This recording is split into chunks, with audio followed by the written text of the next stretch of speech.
Em ơi lời biển hát, chiều nay tuy hòa mưa, gió đưa lời sóng kể, lung lay hoài niệm xưa. Ta đi về phố cũ, đường ngát hương cà phê, biển đang vào giấc ngủ, bâng khuâng bóng nhạn về. Bâng khuâng bóng nhạn, nước mắt huyền trân, một thời chim cút rêu phong rêu phong. Bâng khuâng bóng nhạn, bát ngát bài trôi, người đi mờ cõi mơ xanh ô loan. Em ơi lời biển hát, chiều nay tuy hòa mưa, em bay về tháp cổ, mây bay vào nỗi nhớ.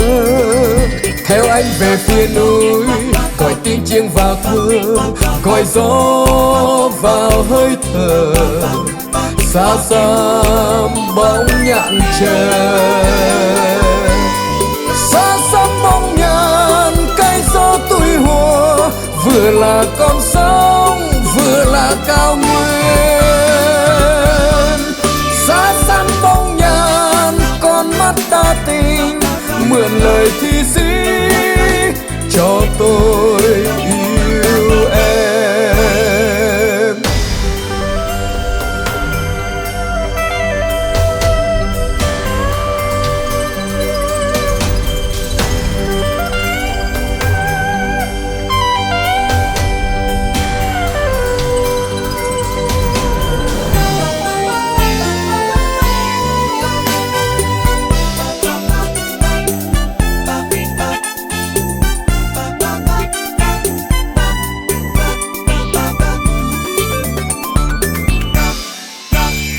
Em ơi lời biển hát, chiều nay tuy hòa mưa, em bay về tháp cổ, mây bay vào nỗi nhớ.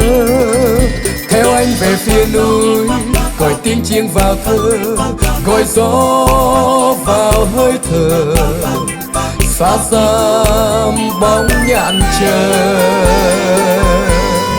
Xa xăm bóng nhạn, cây gió tuổi hoa, vừa là con sông vừa là cao nguyên. Xa xăm bóng nhạn, con mắt ta tình, mượn lời thi sĩ cho tôi yêu em.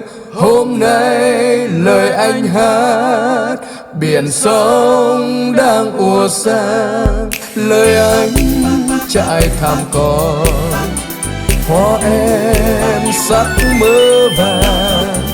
Lời anh trải thảm cỏ, hoa em sắc mơ